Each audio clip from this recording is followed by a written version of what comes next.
వచ్చిందో, ఎలా వచ్చిందో, ఎక్కడి నుంచి వచ్చిందో కూడా తెలీదు. పెద్ద గాలి వచ్చి తుఫాను వచ్చేసేసిందండి. క్షణంలోనే తుఫాను వచ్చేసేసింది. ఆ గాలికి, ఆ తుఫానుకి వేసిన మందిరం అలాగే కుప్పకూలిపోయిందంట. కుప్పకూలిపోయింది. ఇంకా పాస్టర్ గారు అక్కడే ఉండి చూసి చూసి ఏడ్చి ఏడ్చి ఏడ్చి ఏడ్చి కన్నీళ్లు పెట్టుకొని బాధపడతా, ఏంటి ప్రభా ఈ అవమానం, నీ పనే కదా చేసింది, ఇంతకాలం నుంచి మందిరం మందిరం మందిరం మందిరం అంటా ఉంటే మందిరం పని అంతా అయిపోయిన తర్వాత కూల్చావేంటి ప్రభా, మందిరం పని అయిపోయిన తర్వాత కోళ్ళం ఏంటయ్యా, ఓపెనింగ్ కోసం ఇంతమంది జనాలు వచ్చారు, ఇంత ఇదిగా జరుగుతూ ఉంది కదా, అన్నీ అయిపోయినాయి కదా, ఈ క్షణంలో ఏంటయ్యా. ప్రభువేం చెప్పట్లేదంట, మాట్లాడడమే లేదంట. ఆ టైంకి అందరూ వచ్చేసేసారండి, అందరూ చూసేసారండి. ఆ తర్వాత అందరూ కూడా ఏడ్చారండి, బాధపడ్డారండి. ఇంకొంతమంది ఉంటారు కదా సూటిపోటి మాటలు, చెప్పండి, ఈడేం దుర్మార్గమైన పని చేశాడో, ఈడేం పాపం చేశాడో, ఈడేం వ్యతిరేకంగా చేశాడో, లేకపోతే దేవుడు మందిరం శుభమా అంట, చెప్పండి, మనోళ్ళు మాట్లాడే మాటలు శుభమా అంట, ఓపెనింగ్ కార్యక్రమం పెట్టుకుంటే ఇట్లా జరగడం ఏంటి అని ఇన్ని మాటలు మాట్లాడుతుంటే అవన్నీ ఓ ప్రక్క వినపడి, ఏమండి వినపడకుండా స్తోత్రం చెప్పుకుంటా ఉన్నారండి. వచ్చి పోయినోళ్ళట వచ్చి పోతా ఉన్నారు కదా, వాళ్ళు వచ్చి ఆయన చేతికి కానుకలు ఇస్తే, ప్రియమైన వాళ్ళరా 70,000 మంది పట్టే ఆ మందిరం నువ్వు కట్టాలి అని ఎవరో చెప్పిపోతా ఉన్నారంట. ఎవరో ఆయన దగ్గరికి వచ్చి చెప్పిపోతా ఉన్నారంట. అర్థమవుతుంది ప్రియమైన వాళ్ళరా. ఆయన అనుకున్నది ఏంటి, గట్టిగా చెప్పండి, 30,000. ఎవరు అంటున్నారు, 70,000 మంది పట్టే మందిరం కడతావు నువ్వు అని చెప్పారంట. ఆ తర్వాత వచ్చిన కానుకలన్నీ పెట్టి కడితే 1,00,000 మంది పట్టే మందిరం కట్టాడు. కొట్టు, ఏదో గట్టిగా కొట్టడమే. హల్లెలూయా. ఎంత మందిరం అది, గట్టి చెప్పండి. ఆయన ఆలోచనది, దేవుని ఆలోచన వేరు. కనుక నువ్వు అనుకుంటావు, నాకు చిన్న చాలు, ఈ చిన్న చాలు, ఈ చిన్న చాలు, ఈ చిన్న చాలు, నాకు ఒక్క సెంటు ఉంటే చాలయ్యా, నాకు ఒక్క రూమ్ ఉంటే చాలయ్యా, ఒక్క రూమ్ ఉన్న ఇల్లు ఉంటే చాలయ్యా. దరిద్రపు కొట్టు, చెప్పండి, ఆశ యేసు నామములో తొలగిపోవును గాక. నూతన సంవత్సరం ఇప్పుడు చెప్పండి గట్టిగా, నువ్వు అనుకున్న దానికంటే, ఆశించిన దానికంటే గట్టిగా చెప్పండి, రెట్టింపు ఘనత కలుగును గాక, రెట్టింపు ఆశీర్వాదం నువ్వు పొందుదువు గాక. హల్లెలూయా, హల్లెలూయా. ఏ విషయంలో మీరు బాధపడుతూ ఉన్నారో ఒక్క 2 నిమిషాలు టైం ఇస్తా, అలా చేతులెత్తి ప్రార్థన చేసుకోండి. నీ నిందేదో నీకు తెలుసు, అవునా కదా, నీ బాధ ఏదో నీకు తెలుసు, నీ వేదన ఏదో నీకు తెలుసు, నీ సిగ్గు ఏంటో నీకు తెలుసు, ఏమండి, ఆ తర్వాత ఏమండి నీ అవమానం ఏదో నీకు తెలుసా తెలీదా, అలా నీ మీద చేయబెట్టుకో, నీ తల మీద చేయబెట్టుకో, చిన్న ప్రార్థన చేసుకోండి, విశ్వసించి ప్రార్థన చేసుకోండి, నోరు తెరవండి. ప్రార్థన అంటే మౌనంగా కాదు. నీ నింద, నీ అవమానం, నీ సిగ్గు ఒకవేళ నిన్ను వింతగా చూసేటట్లుగా, ఎగతాళి కారణంగా లేదా అపహాస్యానికి కారణంగా ఈ రోజు వరకు ఉన్నావేమో, ఇక మీదట ఇక ఉండవు ప్రియమైన వారలారా, ఇక ఉండరు. రెట్టింపు ఘనత కలుగు చేయునుగాక, రెట్టింపు ఘనత మీరు నందుదురుగాక. యేసు నామములో నా దేవుడు ఆయన సన్నిధిలో మీరు చేసుకున్న మనవి అంగీకరించి ఉన్నారు, అది ఆయన మీకు అనుగ్రహించి ఉన్నారు. ఇశ్రాయేలు దేవుడు మీ మనవి మీకు దయచేయునుగాక. ఎబ్బేజు మనం ఆలకించిన దేవుడు మీ మనవి మీకు అనుగ్రహించునుగాక. హల్లెలూయా. మీ నిందకు ప్రతిగా చెప్పండి గట్టిగా, నోరు తెరవండి గట్టిగా, నిందకు ప్రతిగా, మీ అవమానానికి ప్రతిగా, మీ సిగ్గుకు ప్రతిగా రెట్టింపు ఘనత ప్రభు కలుగు చేయునుగాక. సొలొమోను చూడండి ఒకసారి, రాజుల మొదటి పుస్తకం 3:13 త్వరగా. నీవు ఐశ్వర్యమును ఘనతను ఇమ్మని అడుగకపోయినను నేను వాటిని కూడా ఏమన్నాడు దేవుడు? గట్టిగా చెప్పండి. ఆయన అడగనే లేదంట, ప్రభువా నన్ను గణపరచు, నన్ను గణపరచు, నన్ను గణపరచు, నన్ను గణపరచు. ఆయన అడగల. సొలొమోను రాజు దేవుని అడగల. అడగకపోయినా కూడా దేవుడు ఏం చేశాడు? గట్టి చెప్పండి, ఇచ్చాడు. ఇప్పుడు మనం అడగకపోయినా దేవుడు అంటాడు, నేను మిమ్మల్ని వ్యాపింపజేస్తా, నేను మిమ్మల్ని విస్తరింపజేస్తా, నేను మిమ్మల్ని ఆశీర్వదిస్తా. హల్లెలూయా, హల్లెలూయా. నేను మిమ్మల్ని ఆ విస్తరణలో ఉన్న ఆశీర్వాదం ఏంటంటే మనందరినీ ఆయన గణపరచును గాక, ఒక్కొక్కరిని దేవుడు గణపరచును గాక. సమూయేలు మొదటి పుస్తకం 9:8 చూడండి. 9:6 క్షమించండి. సమూయేలు మొదటి పుస్తకం 9:6. ఇదిగో ఈ పట్టణములో దైవజనుడు ఒకడు ఉన్నాడు, అతడు బహుగనుడు. ఏమంట? ఈ పట్టణములో ఒక దైవజనుడు ఉన్నాడు, అతడు బహుగనుడు. అతడు ఏ మాట చెప్పునో ఆ మాట. హల్లెలూయా. ఆ సేవకుడిని చూడండి ప్రియమైన వాళ్ళరా, దేవుడు ఎంత గనుడుగా తీర్చిదిద్దాడు. హల్లెలూయా. ఎంత గనుడుగా తీర్చిది గమనించి. బహుగనుడు అంట. ఎంత గనుడు చూసినా ఆయన ఒక మాట చెప్తే, గట్టి చెప్పండి, ఆ మాట హల్లెలూయా, హల్లెలూయా, అంతకంటే గొప్ప కార్యం ప్రభు చేయును గాక. కనుక ప్రియమైన వాళ్ళరా, విశ్వసించండి. ఈ సంవత్సరం ప్రారంభపు రోజున ప్రభు చెప్తాడు, ఈ సంవత్సరం అంతా మీరు జ్ఞాపకం పెట్టుకునేలా ప్రార్థన చేసుకోండి. హృదయానందం ఇస్తాను, ఎల్లప్పుడూ నా ముఖంలో సంతోషాన్ని ఇస్తాను, నా జీవితాన్ని సంతోషముతో గడిపే దినం నాకు అనుగ్రహిస్తానన్నావు. అది నాకు దయచేసేందుకు మీకు స్తోత్రం. ఆ తర్వాత చెప్పండి గట్టిగా, నన్ను గణపరుస్తానన్నారు ప్రభు, నన్ను గనుడుగా చేస్తున్నారు ప్రభు, అందుకు మీకు స్తోత్రం. ఈ సంవత్సరం అంతా ఈ మాటలు మాట్లాడుతూనే ఉండండి, నా ప్రభు కార్యం చేయును గాక. ఇంకొక మాట చెప్తాను చూడండి. ఆదికాండం 22:17.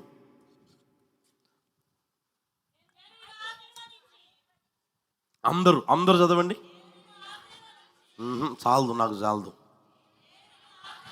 అందరు చదవాల. పైనోళ్ళు బైబిల్ తీయండి. బైబిల్ తెచ్చుకున్నారు లేదా? తీయండి బైబిల్. అందరు బైబిల్ తీయండి. బాల్కనీ మీద ఉన్నవారు ఇటుపక్క అటుపక్క అందరూ, క్రింద ఉన్నవారు అందరూ చదువుదామా గట్టిగా? నేను మిమ్మును ఆశీర్వదించి ఆకాశ నక్షత్రముల వలెను సముద్ర తీరమందలి ఇసుక వలెను నీ సంతానమును నిశ్చయముగా విస్తరింప చేసేదను. విస్తరింప చేస్తారు కనుక నీ సంతతి వారు తమ శత్రువుల గవిని స్వాధీనపరుచుకొందురు. హల్లెలూయా. ఏం చేస్తారంట?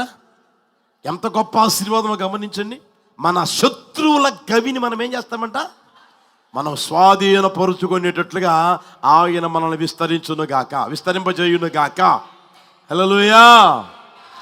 ఆయన విస్తరింపజేస్తే ప్రియమైన వాళ్ళరా, మొదటిది మీకు తెలియజేశాను. ఏంటది? గట్టి చెప్పండి. దేవుని సన్నిధిని ఉన్న సంతోషంతో సంతోషింపజేస్తాడు. రెండవది చెప్పండి, గనులుగా చేస్తాడు, ఘనత కలుగు చేస్తాడు. మూడవది శత్రువుల గవిని స్వాధీనము చేసుకునేటట్లుగా చేయునుగాక. హల్లెలూయా.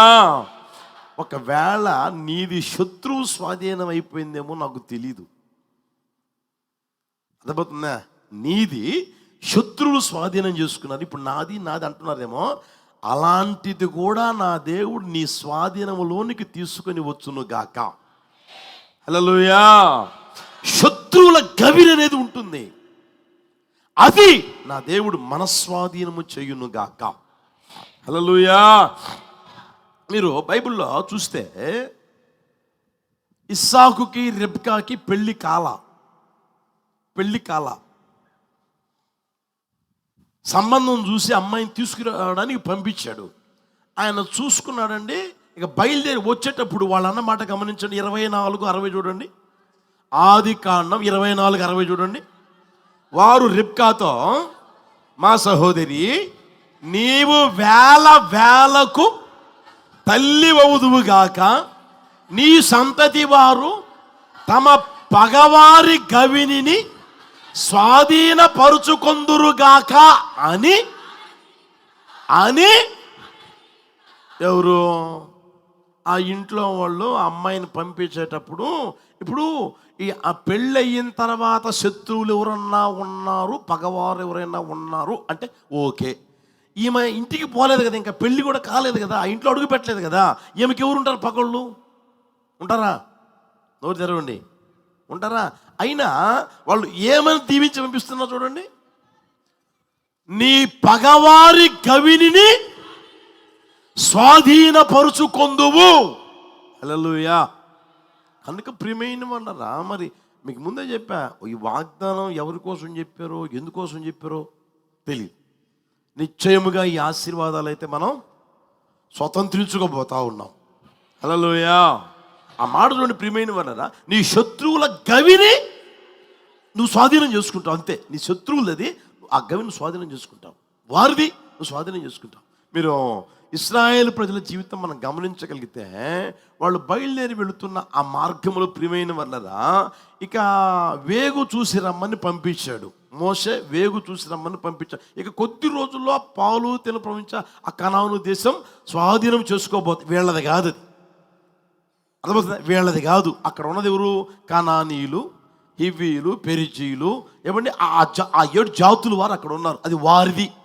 అయితే వారిది స్వాధీనము చేసుకుని పోయేదానికి ముందు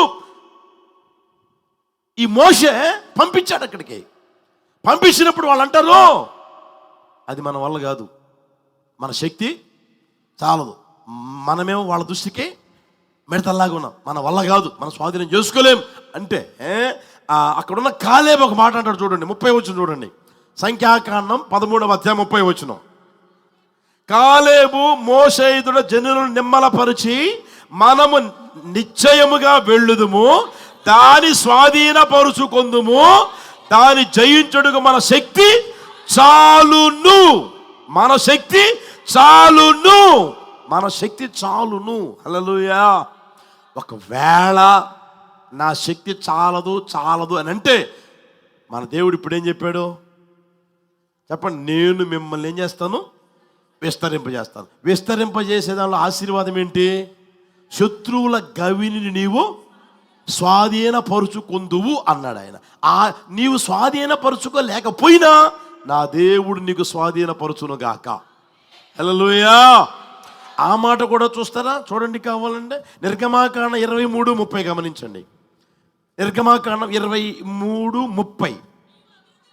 నీవు అభివృద్ధి పొంది ఆ దేశమును స్వాధీనపరుచుకొను వరకు క్రమక్రమముగా వారిని ఎదుటి నుండి దేవుడే ఏం చేస్తాడు? నీకు సహకారుడై ఉండి ఒక్కొక్కరిని వెళ్ళగొట్టి అదంతా నీ స్వాధీనపరచును గాక. హల్లెలూయా. మనం మీకు ఉపవాస ప్రార్థనలో ఒక మాట చెప్పా, ఒక అనుభవం జరిగిందని చెప్పా. ఓ ప్రాంతంలో, ఈ ప్రాంతంలో నేను ఈ స్థలం కొనలేనే, నా వల్ల కాదే, నా దగ్గర ఉండేది కొద్దిగా, దీంతో నేను స్థలం కొనగలనా? ఈ ప్రాంతంలో నేను కొనగలనా? దేవుడేమో ఇస్తాను అన్నాడు. ఈ స్థలమేమో నా శక్తికి అయితే, నా బలానికి అయితే, నా టాలెంట్కి అయితే, నా దగ్గర ఉన్నదానికైతే ఇది నేను కొనలేను, తీసుకోలేను, ఎలా అని ఆయన ప్రార్థన చేసుకుంటా ఆ ప్రాంతానికి పోయాడంట. ఈ చూస్తే ప్రియమైన వల్ల 10 అడుగులు పొడవు ఉందంట, 8 అడుగులు వెడల్పు ఉందంట. 10 అడుగులు పొడవు, 8 అడుగులు వెడల్పు. అర్థమైందా? దాన్ని బేరం చేస్తే ఈయన దగ్గర ఉన్న పైసలకు అది వచ్చేటట్టుందంట. సరే, దేవుడు చెప్పాడు కదా అడుగు పెడదామని చెప్పి అది బేరం చేసి అది తీసేసుకున్నాడండి. అది చిన్నదే, 10 అడుగులు పొడవు, 8 అడుగులు వెడల్పు అంటే ఎంత ఆలోచన చేయండి. అర్థమవుతుందా? మీరు బెడ్రూమ్లు కట్టుకున్నారే అంత కూడా ఉండదు. బాత్రూమ్ అంత అనుకోండి, కొంతమంది బాత్రూమ్ చూస్తుంటాం కదా, అవునా కదా, అంత స్థలంలో తీసుకున్నాడండి. ఆ తర్వాత వ్యాపారం ప్రారంభించాడండి. రోజులు గడవగా ఏమండి ఆ ప్రాంతస్తులు అందరూ ఖాళీ చేసి ఈయన చేతులు పెట్టిపోయారంట. యేసయ్యకి మహిమ కలుగును గాక. హల్లెలూయా. ఈయన ఎలా వచ్చాడు? అర్థమవుతుంది. ఇది నా వల్ల కాదు, నేను చేయలేను, నేను స్వాధీనం చేసుకోలేను, నా వల్ల కాదు అనుకొని వచ్చాడు. కాదనట్లే. అర్థమవుతుంది ప్రియమైన వాళ్ళరా. అయితే దేవుడు ఏం తెచ్చినా అతగాడికి సహకారుడై ఉండి ఆ స్థలమంతా ఆయన చేతుల్లో పెట్టి, ఇదిగో నేను నీకు ఇస్తానని చెప్పాను కదా, తీసుకో అని స్వాధీనం చేశారు ప్రియమైన వాళ్ళరా. హల్లెలూయా. కనుక నా దేవుడు నిత్యముగా అంతకంటే గొప్ప కార్యాలు చేయును గాక, ఒక్కొక్కరి జీవితంలో చేయును గాక. మీ శత్రువుల గవిని మీరు స్వాధీనపరుచుకొందురు గాక. మీరు ఇంకా గమనిస్తే ప్రియమైన వాళ్ళరా, మీరు ఆలోచన చేయండి. మొర్దెకై గురించి మీరు కాస్త గుర్తెరగలిగితే, మొర్దెకై ఎక్కడున్నాడు? గేటు దగ్గర ఉన్నాడు. గేటు తీసి గేట్ వేస్తా ఉన్నాడు. అక్కడేదో చిన్న ఉద్యోగం చేసుకుంటా, చిన్న పని చేసుకుంటా, చిన్న పని చేసుకుంటా అలా ప్రారంభించాడు ఆయన యాత్రని, ఆయన జీవితాన్ని ప్రారంభించాడు. తర్వాత రోజులు గడవగా ప్రియమైన వాళ్ళరా, ఎక్కడికి వెళ్ళి కూర్చున్నాడు తెలిసిన? రాజుగారి కుర్చీ ప్రక్కలో కుర్చీ వేసారు ఆయనకి. ప్రధానమంత్రిగా తీర్చిదిద్దబడ్డాడు. ఆ స్థలం ఎవరిది? ఎక్కడ చూస్తున్నారు? అక్కడ కూర్చోవలసిన స్థలం ఎవరిది? హామాను గాడిది. హామాను గాడు ఈయనకి ఎవరు? నోరు తెరవండి. శత్రువు. అర్థమవుతుందా? హామాను గాడు శత్రువు. ఇప్పుడు శత్రువుల గవిని ఎవరు స్వాధీనపరుచుకున్నారు? మరి ఆ రోజున కార్యం చేసిన దేవుడు ఈ రోజున చేయడా? చేస్తాడా? చేయడా? మరి చేస్తారా? చప్పట కొట్టి ప్రభువును స్తుతించండి గట్టిగా. యేసు నామములో మీ శత్రువుల గవిని మీరు స్వాధీనపరుచుకొందురుగాక. మీ శత్రువుల గవిని మీరు స్వాధీనపరుచుకొందురుగాక. కారణం ప్రభు చెప్తున్నాడు, నేను మిమ్మల్ని విస్తరింపజేస్తా. అది శత్రువుది కావచ్చు, ఆ వ్యక్తి ఈ రోజు వరకు శత్రువు కావచ్చు. నేను ఇవ్వను అంటున్నాడు. ఆడే దండం పెట్టి మీ చేతిలో పెట్టిపోవును గాక. హల్లెలూయా. విశ్వసించండి ప్రియమైన వాళ్ళ. హల్లెలూయా. మొర్దెకై అనుకున్నాడా, నేను పోయి రాజుగారి పక్కన కూర్చుంటాను, నేను ప్రధానమంత్రి అవుతాను, వాడి సీటు నాకు వస్తుంది అనుకున్నాడా? ఏ రోజు కల కూడా కనుక ఆయన గారికి దర్శనాలు కూడా రావు. నాకు దర్శనం వచ్చింది ఎప్పుడు చెప్పాడా? చెప్పినోడు కాదు. ఆ తర్వాత నాకు కళ కూడా వచ్చింది చెప్పినవాడు కూడా కాదు. అర్థమవుతుందా? నీకు కళ అవసరం లేదు, నీకు దర్శనం అవసరం లేదు. యేసు నామములో విశ్వసించుదురుగాక. నన్ను చెప్పండి, విస్తరింప చేస్తానని చెప్పిన యేసయ్యా అనండి. అంతే అనండి ఒకసారి. యేసయ్యా. ఆ మాటలోనే ఉంది. ఏముంది? ఏంటిది? నీ శత్రువుల గవిని నేను స్వాధీనం చేస్తా. హల్లెలూయా. మనం శక్తిహీనులమే, మనం బలహీనులమే, మనం ఎందుకు పనికిరానమే కాదనట్లే. మనం నమ్ముకున్న దేవుడు ఎవరై అంటే బలవంతుడు. మనం నమ్ముకున్న దేవుడు తెలిసిన సర్వాధికారి, శూన్యంలో సృష్టిని వేలాడదీసిన వాడు, లేని దాన్ని ఉన్నట్లుగానే పిలిచి నీకు ఇవ్వగలిగిన దేవుడు ప్రియమైన వాళ్ళరా. కనుక నీ శత్రువుల గవిని నీవు స్వాధీనము చేసుకొనబోతూ ఉన్నావు. హల్లెలూయా. ఒక మాట చెప్తాను చూడండి. యెహెజ్కేలు పుస్తకం 36:10. యెహెజ్కేలు పుస్తకం 36:10.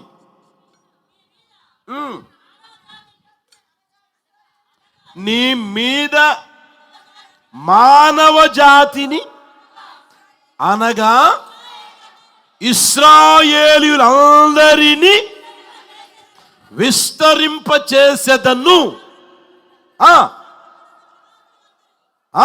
నా పట్టణములకు నివాసులు వత్తురు. పాడైపోయిన పట్టణములో ఎంత గొప్ప ఆశీర్వాదమో చూడండి ప్రియమైన వాళ్ళరా. హల్లెలూయా.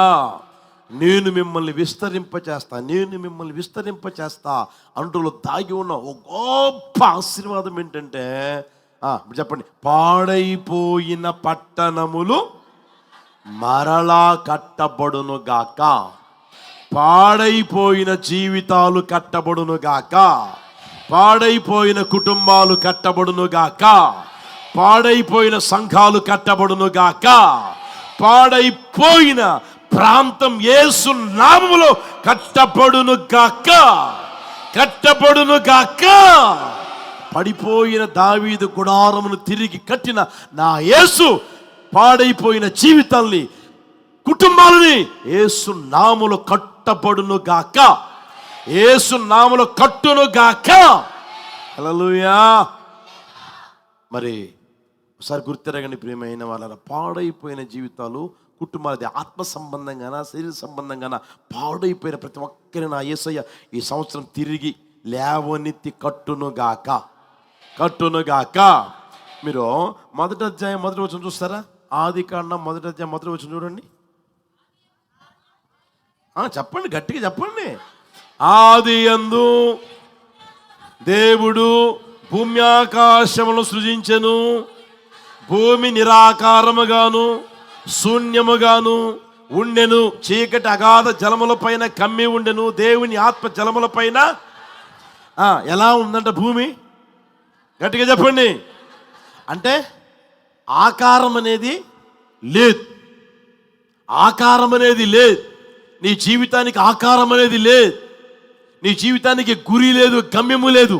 నీ కుటుంబానికి గురి లేదు, గమ్యము లేదు. ఆ భూమికి ఆకారం అనేది లేదు. నిరాకారముగా ప్రియమైన వారా మార్చబడిపోయిన ఆ భూమిని ఆకారము కలిగిన దానిగా మార్చిన దేవుడు మనం ఆరాధన చేస్తున్న నజరేయుడైన యేసు. హల్లెలూయా. నిశ్చయముగా విలువలేని నీ కుటుంబానికి విలువ కలుగు చేయునుగాక. పడిపోయిన నీ వ్యక్తిగత జీవితాన్ని ఆయన బాగు చేయునుగాక. నిశ్చయముగా పాడైపోయిన నీ జీవితాన్ని ఆయన బాగు చేయునుగాక, బాగు చేయునుగాక. సమరయ స్త్రీ జీవితాన్ని బాగు చేసిన దేవుడు ఒక్కొక్కరి జీవితాలు బాగు చేయునుగాక. హల్లెలూయా. దాన్ని గమనించండి ప్రియమైన వాళ్ళరా. ఆమెను బాగు చేయుటకు యేసయ్య అక్కడే ఉన్నాడు. అందరూ వెళ్ళిపోయిన శిష్యులు అందరూ వెళ్ళిపోయారు. అయ్యా మాకు ఆకలి అవుతుంది, అయ్యా మాకు ఆకలి అవుతుంది, పోండ్రా వెళ్ళిపోండ్రా, అదిగో దగ్గర గ్రామం ఉంది కదా, పోయి తిని తేపండి అని పంపిస్తే యేసయ్య మాత్రం అక్కడే ఉన్నాడు. అక్కడే ఎందుకున్నాడు వాళ్ళకి అర్థం కావట్లే, శిష్యులకు అర్థం కావడంలే. అర్థమవుతుందా? పాడైపోయిన జీవితం అక్కడికి వస్తుంది, పాడైపోయిన వ్యక్తి అక్కడికి వస్తుంది. జీవితం పాడు చేసుకున్న ఆ వ్యక్తి, జీవితం పాడు చేసుకున్న ఏమంటే ఆ మనిషి అక్కడికి వస్తుందని యేసయ్యకు తెలుసు కాబట్టి అక్కడే ఉన్నాడు. అక్కడే ఉండి ప్రియమైన వాళ్ళరా ఆమె జీవితాన్ని కట్టిన దేవుడు, ఆమె కుటుంబాన్ని కట్టిన దేవుడు ఈ రోజున ఈ మాటలు తెలియజేస్తా ఉన్నాడు. మీ పాడైపోయిన జీవితాన్ని కట్టునుగాక, మీ పాడైపోయిన కుటుంబాన్ని నా ప్రభు కట్టునుగాక. హల్లెలూయా. ఆమెమంటే తెలుసునా, అయ్యా మాకు ఉందయ్యా మందిరం, అక్కడ ఉందయా, ఇక్కడ ఉందయా, ఇక్కడ ఉందయా, అయితే ఆరాధింపవలసిన స్థలం కొండ మీద ఉందని చెప్తారని తెలుసా, మెస్సయా వచ్చినప్పుడు ఈ సంగతులన్నీ చెప్తాడని మాకు తెలుసయ్యా, మాకు తెలుసా అంటే అన్నీ తెలుసా మనిషికి, అన్నీ తెలుసు. కానీ బుద్ధి మాత్రం, జీవితం మాత్రం పాడు చేసుకుంటా ఉంది. రోజు రోజుకి జీవితం పాడు చేసుకుంటా ఉంది. జీవితం ఏమో నవ్వులు పాలైపోతాం, జీవితం ఏమో ఎప్పుడు కుక్కలు చింపిన విస్తలాగా తయారైపోతా ఉంది. అలాంటి పరిస్థితులు ఒకవేళ నీ జీవితం నడిపించబడుతూ ఉందేమో నాకైతే తెలియదు. కానీ నా యేసయ్య నీ జీవితాన్ని బాగు చేయునుగాక. హల్లెలూయా, హల్లెలూయా. చూడండి బైబిల్లో ఒక మాట చూపిస్తాను, చూడండి, ముగించేస్తున్నా. అపోస్తుల కార్యాలు 17-12 గమనించండి. అపోస్తుల కార్యాలు 17-12 క్షమించండి 21 17-21. ఏథెన్సు వారందరూ అక్కడ నివసించు పరదేశులను ఏదో ఒక క్రొత్త సంగతి చెప్పుట యందును వినుట యందును మాత్రమే. మరి ఈ రోజు వరకు ఒకవేళ చెప్పుట యందు వినుట యందు కాలం గడుపుకుంటా ఉన్నారేమో గమనించండి. ఏథెన్సు వారి సంగతి ఏం తెలిసిన? చెప్పుట యందు ఏ సంగతి అంట? ఏదో ఒక కొత్త సంగతి, అవసరం లేదో, ప్రయోజనం లేదో, ఎందుకు పనికిరాందో అదేంటారే, దమ్మిడి ఆదాయం ఉండదు, క్షణం తీరిక ఉండదు. దమ్మిడి ఆదాయం ఉండదు, క్షణం తీరిక ఉండదు. అలాంటి మాటలు మాట్లాడుతూ ఆ నోటికి ఏమంటే క్షణం తీరికే ఉండదు అనమాట. 24 hours బ్రేకు బెల్లు లేకుండా మాట్లాడుతానే చెప్పడం ఏందో, తర్వాత వినుటి చెప్పడం ఏందో, వినుటి ఏందో, ఏదో ఒక కొత్త సంగతి, ఏదో ఒక ఏం పనికి మాలిన ఎందుకు పనికిరాని మాట్లాడుతూనే ఉంటారంట, చెప్తానే ఉంటారంట. అర్థమవుతుందా? ప్రయోజనం ఏమీ లేదు, ఉపయోగం ఏమీ లేదు. అర్థమవుతుందా? ఒకసారి గమనించే ప్రియమైన వారు, ఒకవేళ నీ జీవితం అలా మార్చబడిందేమో ప్రభు గమనిస్తూ ఉన్నాడో, నీ జీవితాన్ని కట్టునుగాక, కుటుంబాన్ని కట్టునుగాక. విశ్వసించండి ప్రియమైన వాళ్ళు, నిత్యముగా ఈ వాగ్దానం నా ప్రభు మనందరి పట్ల నెరవేర్చునుగాక. సమరయ జీవితం ఏమంటే సమరయ స్త్రీ జీవితాన్నే మార్చిన దేవుడు ఒక్కొక్కరి జీవితాన్ని మార్చడా? రూతు జీవితాన్ని కట్టిన దేవుడు నీ జీవితాన్ని కట్టడా? ఆమె ఏమైనా విశ్వసించిందా? నా కుటుంబం కట్టబడుతుంది, నా జీవితం కట్టబడుతుంది, ఓ గొప్ప కార్యం నా జీవితం జరుగుతుంది అని ఊహించిందా, తలంచిందా, ఆలోచించిందా? ఏది లేదు ప్రియమైన వాళ్ళ. అయితే దేవుడు చూడండి ఆమె పట్ల ఏమండి ఆమె ఆ ఉద్దేశం పెట్టుకుని ఆమె జీవితాన్ని కట్టాడు ప్రియమైన వాళ్ళ. రూతు జీవితాన్ని కట్టిన దేవుడు, సమరయ స్త్రీ జీవితాన్ని కట్టిన దేవుడు నిశ్చయముగా ఒక్కొక్కరి జీవితాలు కట్టునుగాక, కట్టునుగాక. ఆయన మనందరినీ విస్తరింపచేయునుగాక. ఈ మాటలు వింటున్న ప్రతి ఒక్కరిని విస్తరింపచేయునుగాక. ఆయన విస్తరింప చేస్తే అప్పుడు చెప్పండి, దేవుని సన్నిధిలో ఉన్న సంతోషంతో సంతోషింపజేయునుగాక. రెండవది, అవమానానికి ప్రతిగా రెట్టింపు ఘనత నొందుదురుగాక. నీ శత్రువుల గవిని నీవు స్వాధీనపరుచుకుందువుగాక. పాడైపోయిన జీవితం, కుటుంబం నా ప్రభు కట్టునుగాక. ఈ ఆశీర్వాదాలన్నీ ఒక్కొక్కరు అనుభవించడానికి యేసయ్య కృప చూపునుగాక. ఈ మాటలు ఒక్కొక్క గుండె నీరు కట్టి ఫలింపచేయునుగాక.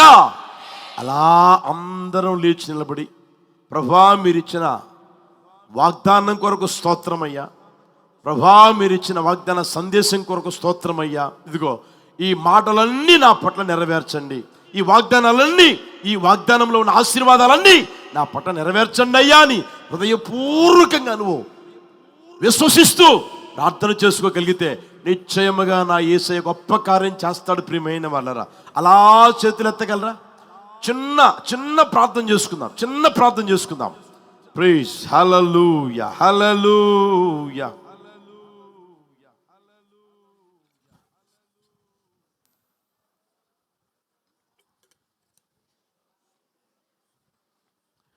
యేసయ్యా కాస్త నోరు తెరచి ప్రార్థనలో ఏకీభవిద్దామా? ఎంతవరకు ప్రభు సన్నిధిలో ఉన్న నీవు అంత అర్జెంటుగా పోమాక చిన్న తీర్మానం చేసుకో.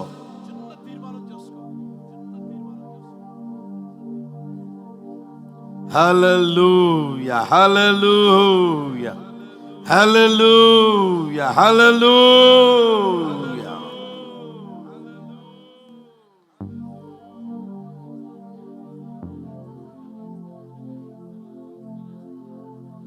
యేసయ్యా